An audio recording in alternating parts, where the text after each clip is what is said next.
Hello everyone. As you can tell, I'm doing something a little differently today. Actually, it's a lot different.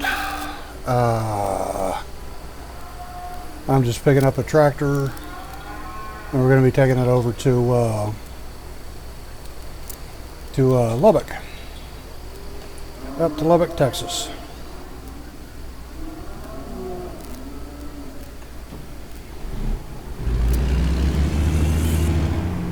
Really wish you wouldn't do that.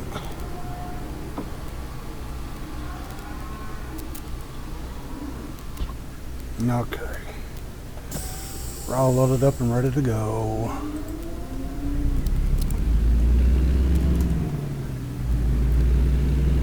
Usually I would do the walk around and the pre-trip and all that, but I just felt I needed to do something different. And maybe just start doing it differently. You never know.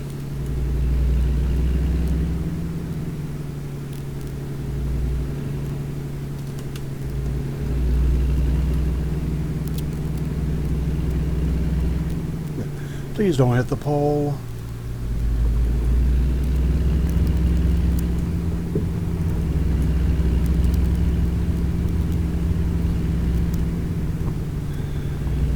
Since the last time I've made a video, it's been a few months, quite a few months,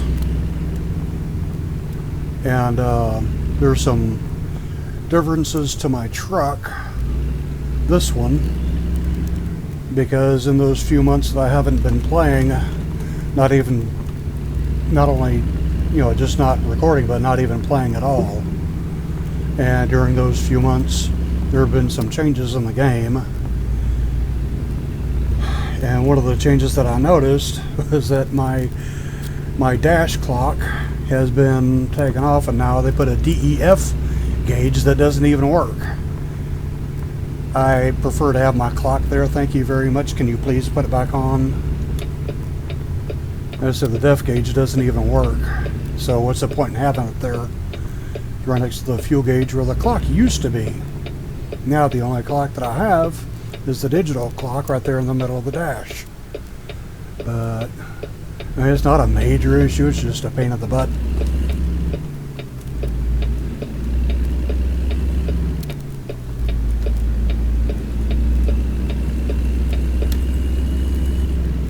But there are some reasons, that I haven't been active in these past few months. It's because I've been dealing with a lot of acute depression.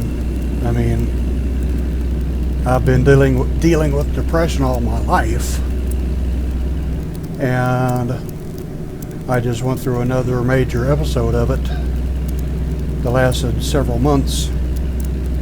It was just to the point where I couldn't do anything anymore except just sit here and veg out on YouTube. That's all I was doing. All I was doing.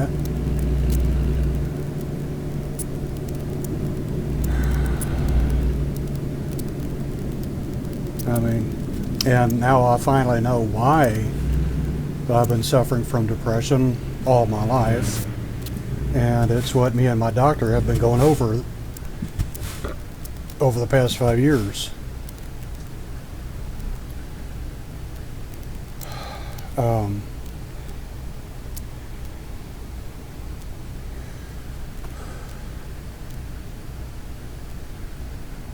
I hate sitting in traffic.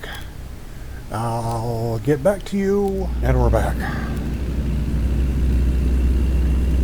Too bad I can't do this in real life traffic.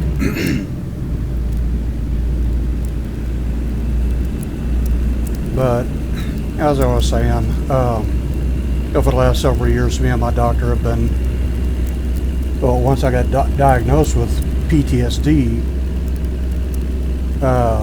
and over the course of several months after that, going through therapy and learning what PTSD looks like, what it feels like, what the symptoms are, and how to deal with it when it comes up.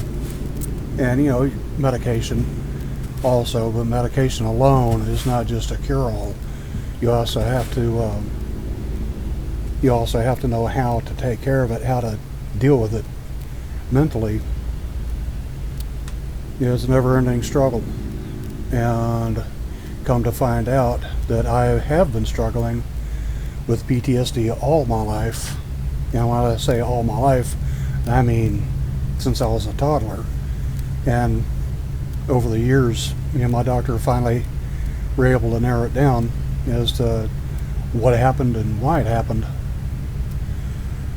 I mean, when I was first diagnosed with it, we thought the obvious conclusion was that I had developed it when I was burned in 1995. If any of you have seen any of my lip sync videos, there's a couple of lip sync videos that I made where I discuss it in a way about having been burned, and then later on finding out that I have PTSD. Let me introduce you to amazing grace. No matter the bumps, no matter the bruises, no matter the scars, still the truth is the cross has made, the cross has made you flawless. Cross has made you flawless. No matter the hurt or how deep the wound is, no matter the pain, still the truth is the cross has made, the cross has made you flawless. You keep a cover over every single secret, so afraid if someone saw them they would leave. But somebody sees you. Somebody will never leave you. God only knows what you've been through. God only knows what they say about you. God only knows how it's killing you. But there's a kind of love that God only knows. God only knows what you've been through. God only knows what they say about you. But God only knows the real you. And we thought it was because of the burns, but it's not actually, because as time went on and I was finding out what PTSD looks like, what it feels like, what the symptoms are, I began noticing memories of mine that seemed like I was exhibiting symptoms of PTSD long before I was ever burned. And with my doctor's help, we were finally able to narrow it down to a single event that occurred when I was a toddler, when I was 3 years old. And that single event really messed me up. With PTSD, also acute depression, acute anxiety, and at least 5 phobias that I had to deal with. And the one major one, the big phobia, is the one that I still suffer from now. The other 4 I eventually outgrew during my mid-teens.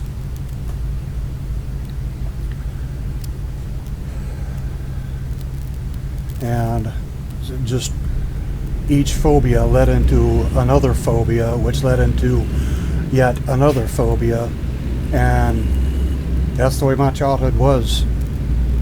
It was rough. It was bad. And with my doctor's help, with finding out about the PTSD, and then finally going back through my memories and doing it objectively,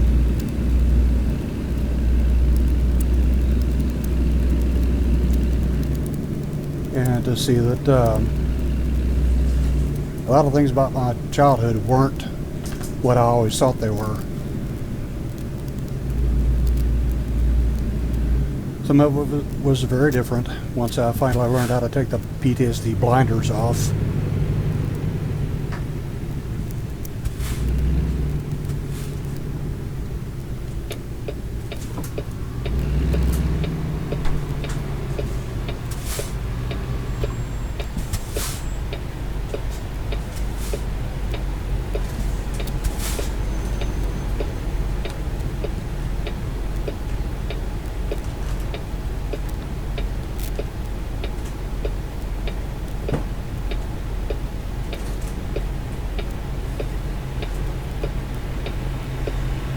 and there was a whole cause and effect. Was finally able to, once we finally narrowed it all down, and all the mysteries of my life, about my behavior, why I was always the way that I am, was finally brought to light. And I spent a long time gathering my memories, everything that I could remember regarding my childhood and everything, and to take everything apart and to look at all the parts objectively and put it all back together, and to finally see all the causes and effects that occurred, and finally put my life into its full proper context. Are we going at all here? I got somewhere to be, going all the way up to Lubbock. Do I need to pull my magic trick again?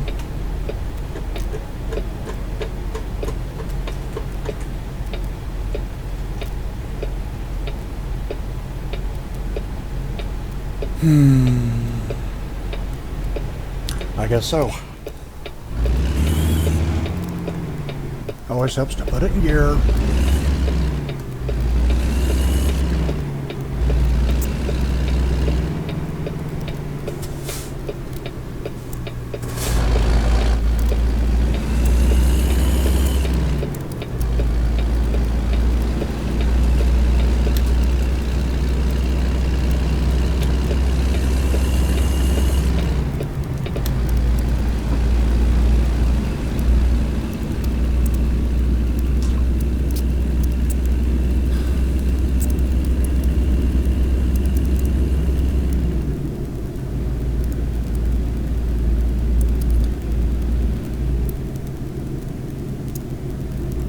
So, where was I?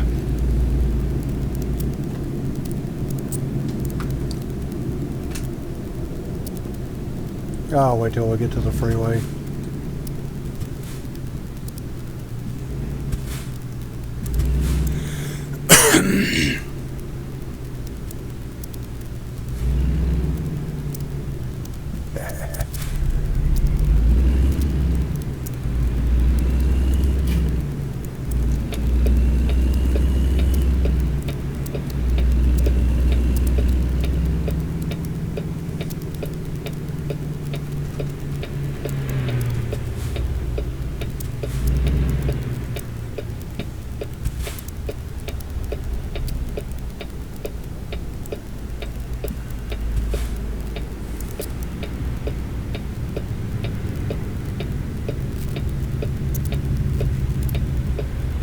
So what ended up happening, and I don't mind sharing this,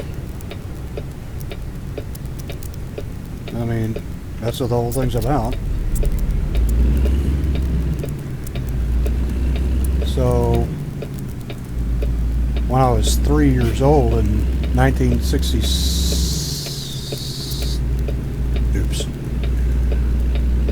3 years old in 1967, I turned 3 years old in 1967, and we were living in an old house.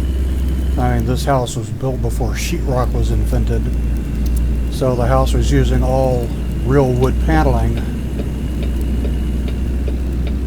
And my dad was in the process of refurbishing one of the rooms, and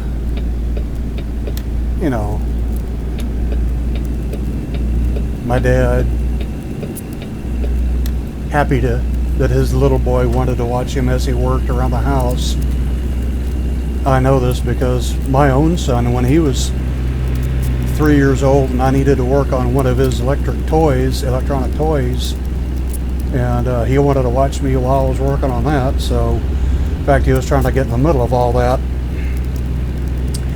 But when I was 3 years old and my dad was working on refurbishing one of the rooms, and my dad Not like Tim the Toolman Taylor from Home Improvement. I love that show. But when my dad fixed something, it stayed fixed out of sheer terror from him. So he could be very intimidating. And he tried to be. But that's not the story. But, you know, my dad was a construction plumber. And he was a foreman at the company that he worked for. And he was thrilled that I wanted to watch him as he worked. But, of course, for safety reasons, he didn't want me to be into the room with him. But so that I could watch him, at least anyway, he let me stay in the doorway of the room. And Mom was there too, to make sure that I didn't go in. So I could watch him while he was working. And he was in the process of removing one of the wood panels from the wall. And that was when we found out that we had an infestation of spiders, and in particular red house spiders, which is common in California and Texas and Australia. Because we live in Houston, Texas, and I still do.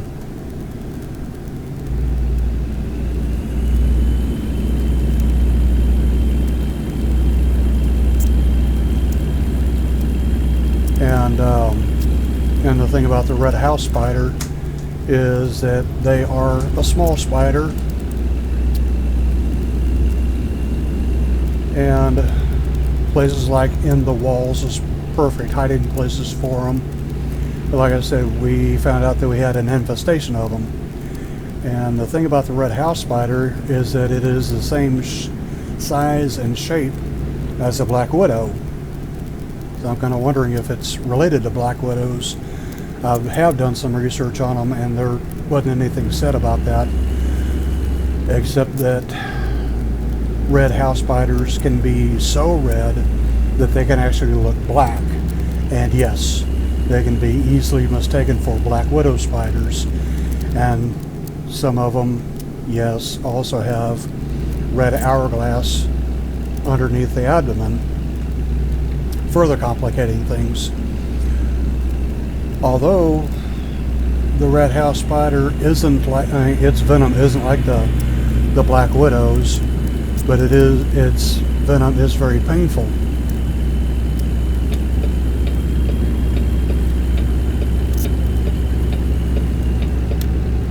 I said it's excruciatingly painful. And for a 3-year-old child who got covered in them, well, what happened was when Dad found out that we were having an infestation of those spiders inside the wall, and they must have appeared to be black widows. So, really, Jezebel?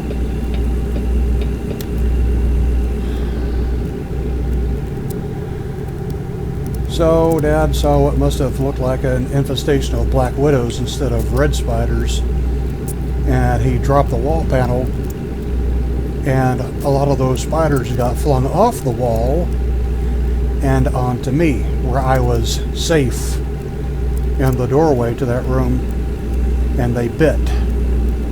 And I said that the bite of a red house spider is excruciatingly painful. And Mom and Dad rushed me to the emergency room, and they didn't really think much about it. I mean, other than the fact that, you know, I might have been attacked by black widows, but I survived. Physically, I survived it, but mentally, it did a lot of damage to me at 3 years old. And of course, the first phobia that I developed was arachnophobia, and it is the main one that I still suffer from to this day. But that phobia led into other phobias as well. Like I had a serious phobia regarding pain, period. Any kind of pain. And afraid of anything that could possibly cause me pain. And that phobia led into another phobia with a fear of needles. And then that phobia itself also led to two other phobias, being for dentists and doctors. And every time my mom took me to go see a dentist or a doctor, it never seemed to be good news. They always had to give me a shot about something, one thing or another. And my baby teeth, yeah, a few of my baby teeth fell out as I got older, but I'd say probably more than half of them had to actually be pulled because they wouldn't fall out on their own, so a dentist needed to pull them. He had to give me a shot for it, and there went my phobia of dentists and needles and pain, and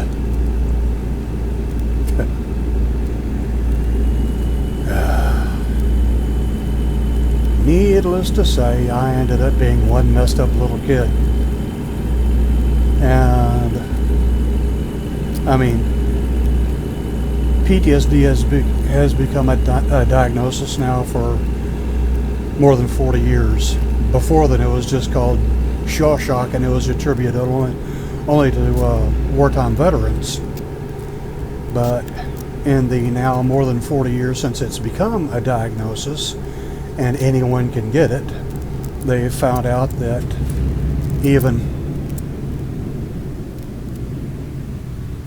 that there is no age limit to when a person can develop PTSD, even a 3-year-old toddler like I was. Come on, people. You're going to figure out your lives. Well, I'm coming in.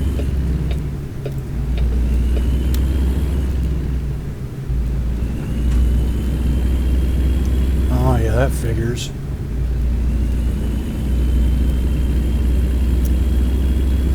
Free KFC!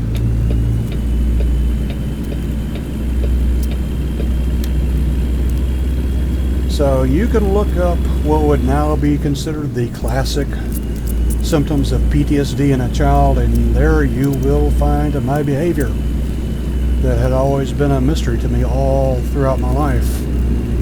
And throughout the years, people have asked me, why are you so different? Why are you so weird? And I never knew. Now I do.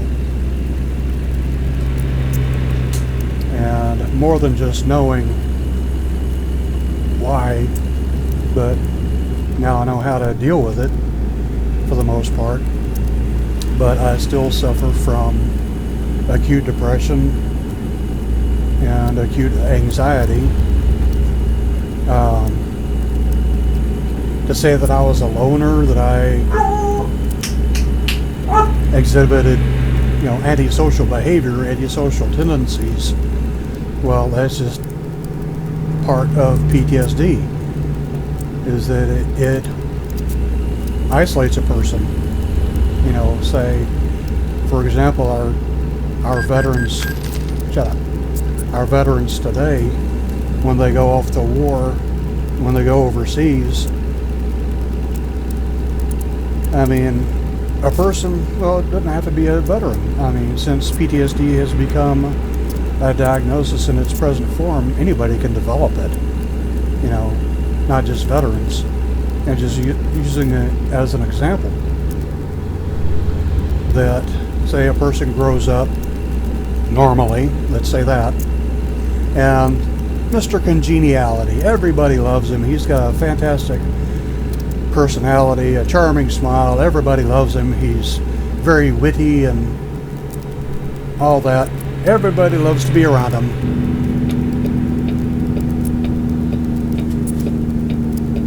And then something happens. Let's just say that he did join the military and was an asset to his unit, and everybody loved to work with him there.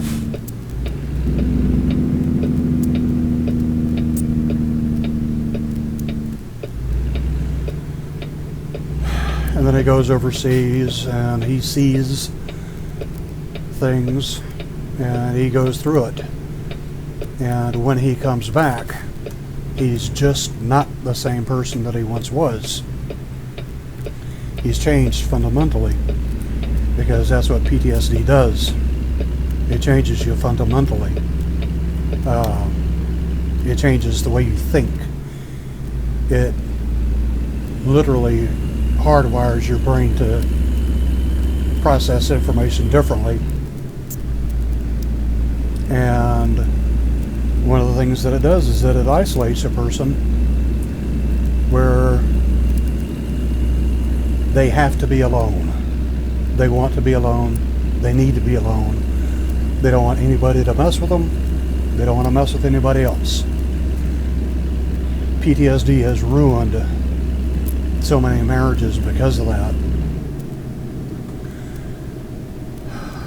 And in my case, because it happened to me so early in life, at the age of 3, I mean, I never really got the chance to develop any kind of what would be considered a regular or normal personality or anything like that. I was screwed up from a very early age, and I never recovered. You know, the mental scars are there, and it's called PTSD because the person suffering from it is not able to get over it. I mean, most people, they'll go through an event, and after a few months or whatever, shake it off and they're fine. People who suffer from PTSD are not so fortunate. They can't just shake it off, no matter how hard they try. And they think they're doing it, but they're not. And many people suffering from PTSD try to commit suicide. Unfortunately, some of them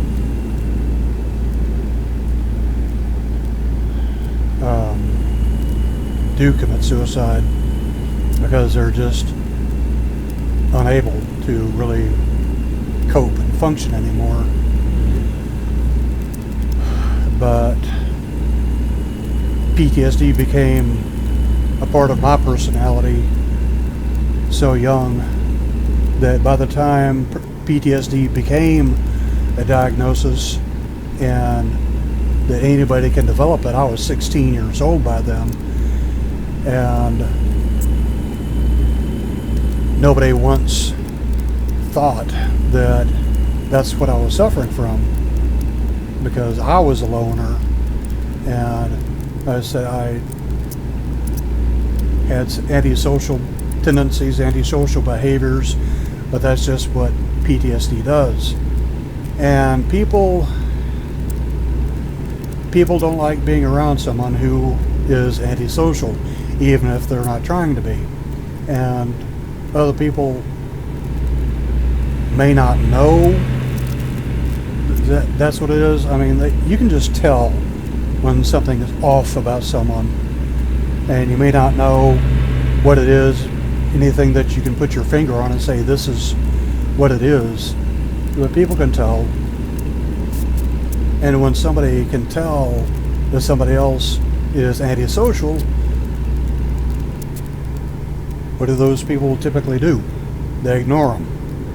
The person who displays antisocial behavior tendencies is ignored. And I was ignored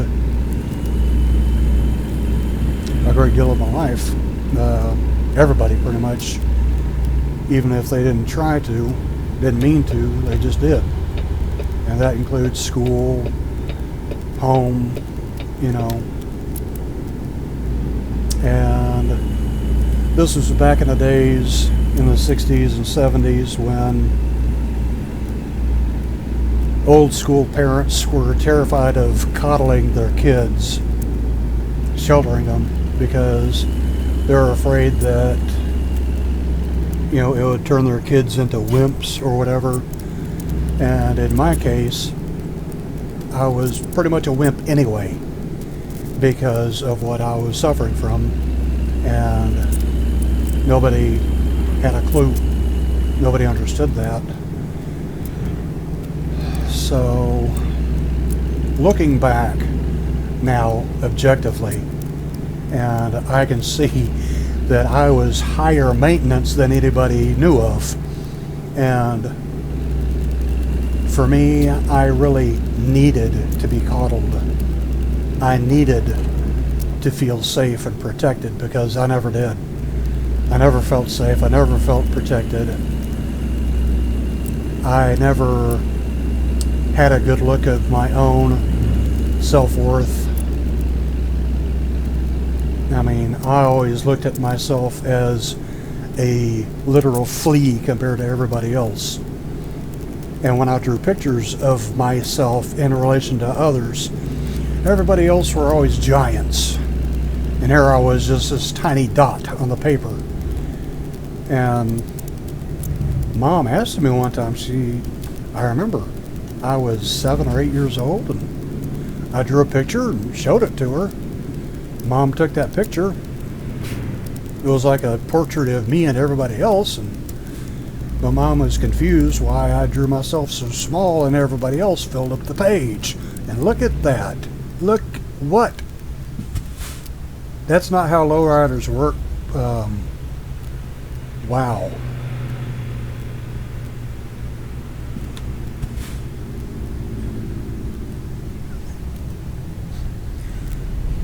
You never know what you're going to see on this game sometimes. But,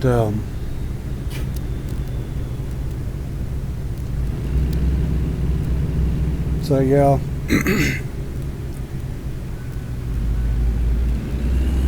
And as far as school went, elementary school, I mean, I pretty much was non-existent in class.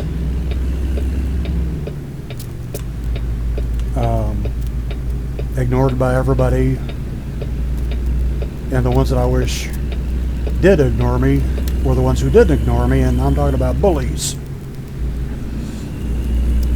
I mean, bullies could see me coming a mile down the road, and they would all stand in line to take a swing at me. So, badly bullied at school, ignored by everybody else. When I came home from school, to my recollections, things weren't much better.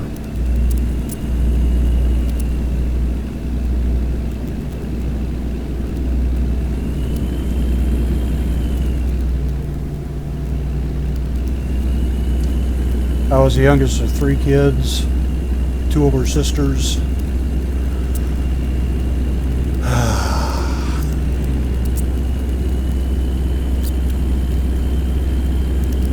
The middle sister, she was a nightmare, a holy terror. But me and her are the ones that joke about it now. We fought worse than cats and dogs, but really, these days, we're the ones that get along the greatest now. Since we became adults, Sandy, that sister, has asked me to forgive her twice. And there was a span of 20 years from the first time to the last time that she asked me to forgive her. And the first time was over the phone. She had moved to California, and I was just talking on the phone to her, and just out of the blue she asked me to forgive her. And I'm thinking, why? What did you do now? And actually, I did say that. I said, why? What did you do now? And she told me it's because of all the junk that she put me through when we were kids. And I told her that I forgave her of that a long time ago. But I knew that she needed to hear me say it, so I did. I said the words that I knew she needed to hear because it was real. But I had forgiven her a long time ago. Being the bigger man and all that. Are you going to let me go? I didn't think so. Yes? No? No? Yes? That's what I thought.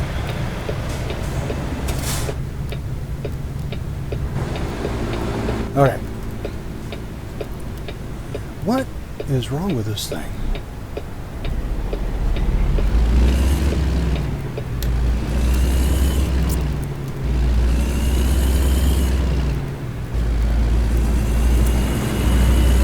Why do I keep stalling out on me?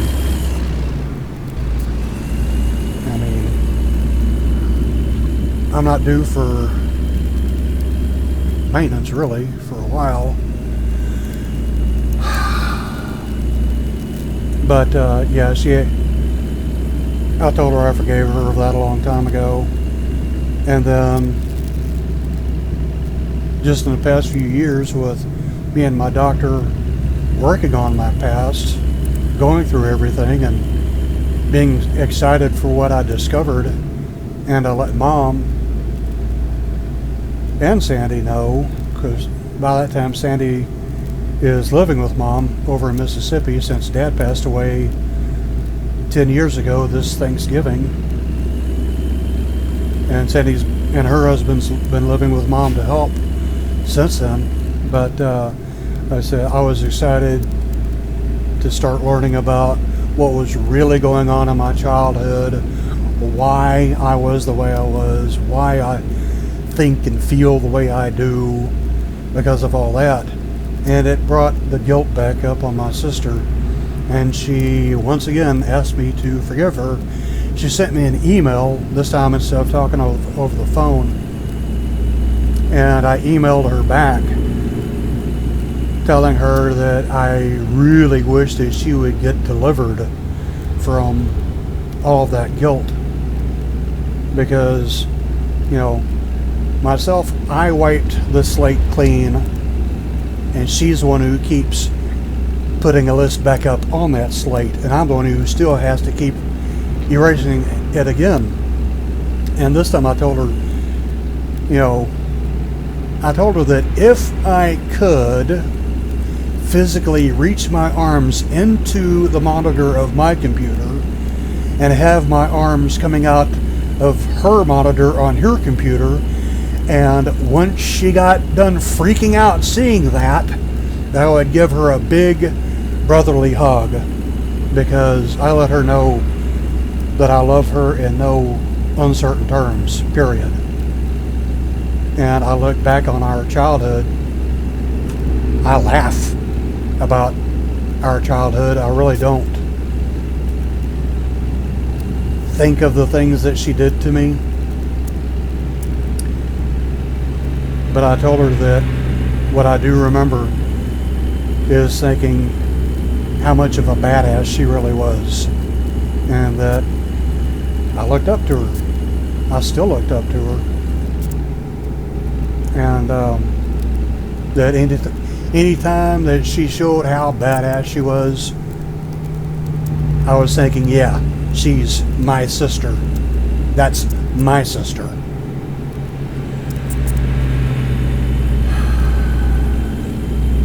And one of the things that my sister wasn't never made aware of until I contacted her and Mom about my childhood was that, you know, all the things that she put me through at school, at home,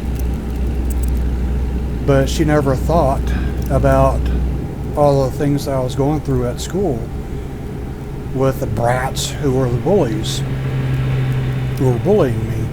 That I got it at school, and then I came home from school and got it again there. You know. So yeah, I did a lot of thinking. I did a lot of soul searching. Once my doctor gave me the tools, and I'm the one who rolled up the sleeves and started digging into my past, into my history, going through all my memories and just putting everything into context. And to help out with that while I did it was that I finally broke down and wrote my autobiography. It's not a very big autobiography. Oh, shut up. I'm talking here. It's not very thick at all. I mean, if anybody cares to buy it and read it, I mean, I'll put a link in the description. It's available on Amazon. No!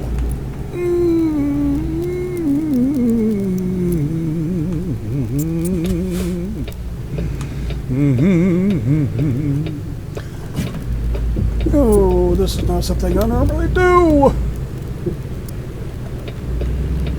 Yeah, coming in. I'm sorry.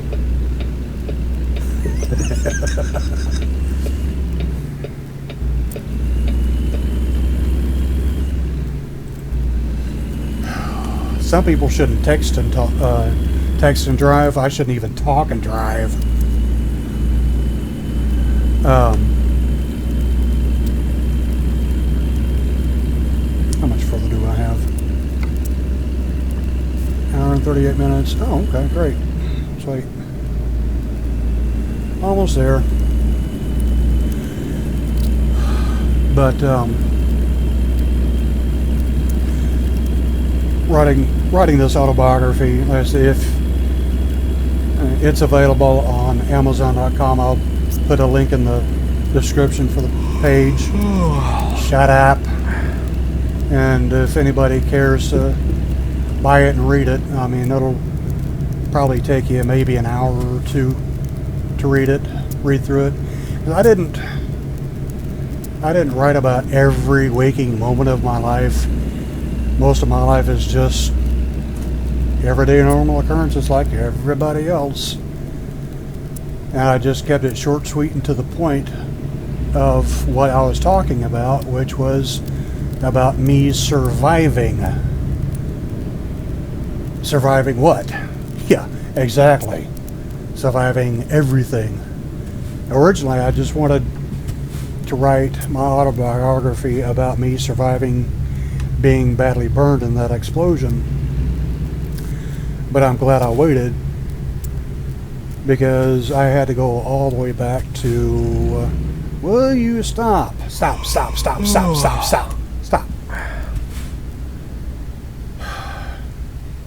All the way back to childhood, because that's really where everything began. And it still affects me even to this day. With all the counseling that I've had, with all the medications that I'm taking, and I'm still taking, you know, it doesn't mean that I'm finally healed of it, because there is no cure. There's just living with it, learning to survive it, surviving that even. So, living with PTSD, living with acute depression, acute anxiety,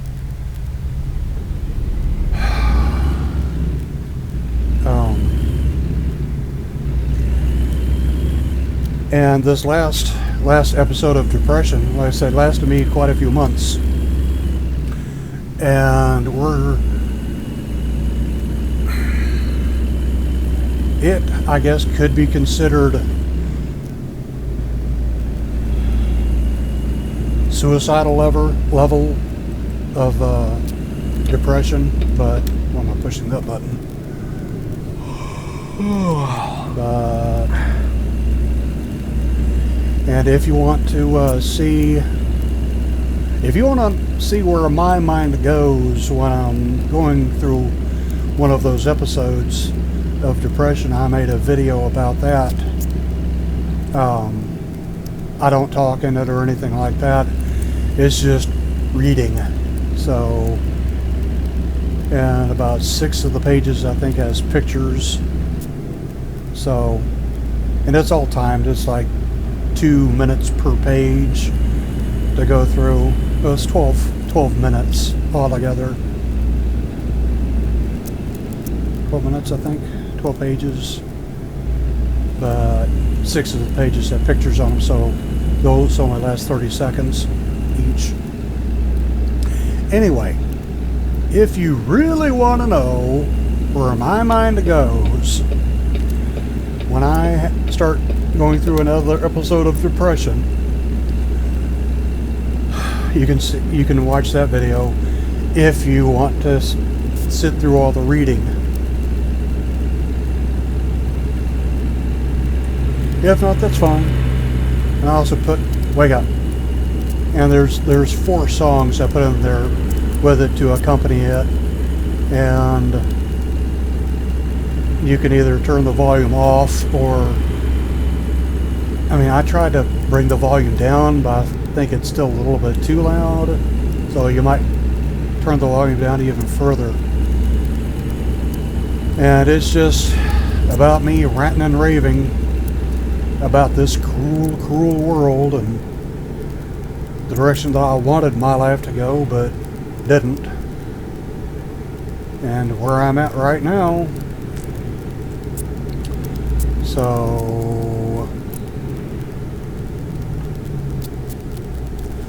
yeah, that's what's been going on over these past few months. And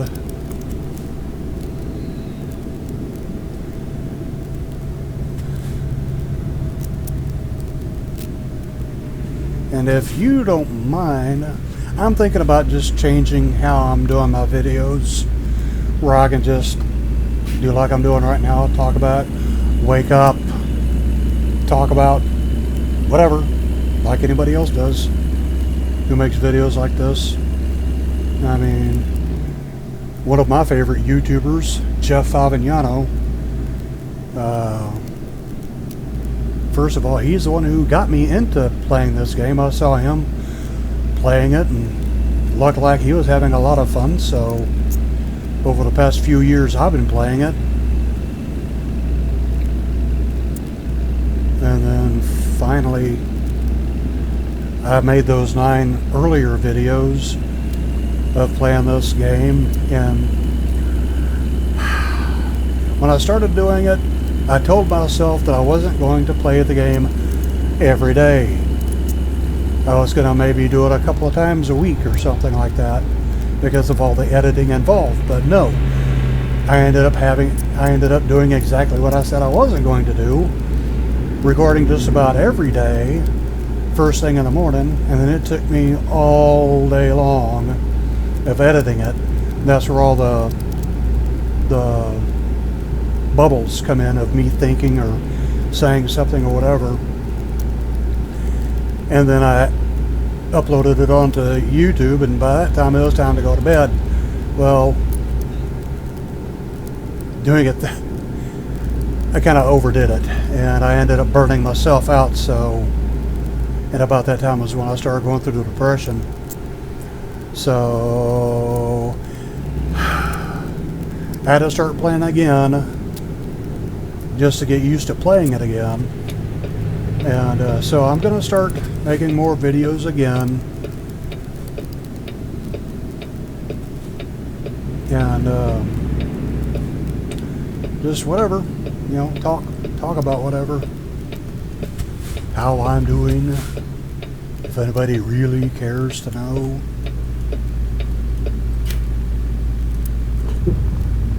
Because that's always been one of my biggest hang-ups, because of my self-worth, my self-image that developed because of PTSD during my childhood. I still have issues with, you know, making videos like this. I mean, like, why would anybody be interested in watching it? Why would anybody be interested in watching me doing anything? I mean, at my age, next month I turned 59 years old. I'm an old fart now. And thought about changing my YouTube channel name from King Scorpion 73 to Old Fart Gamer.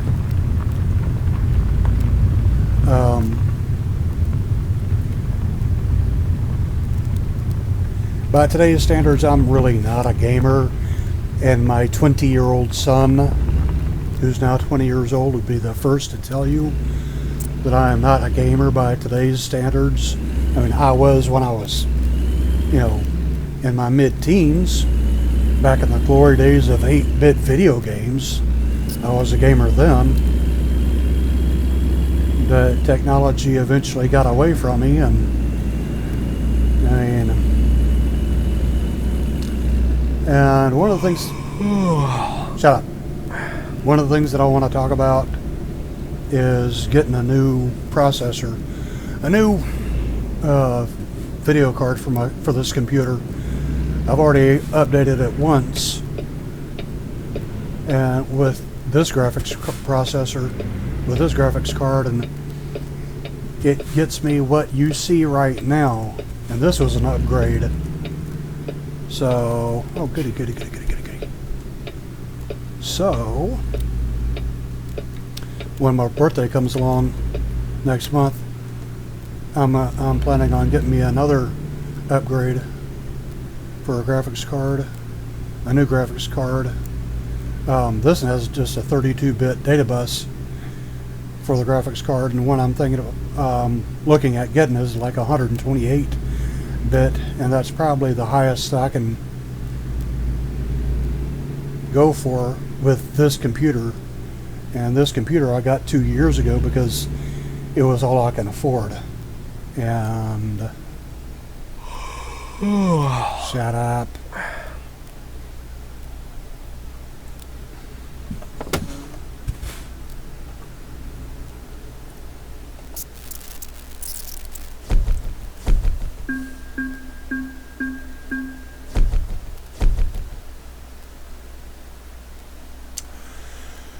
So that does it for this time, this episode.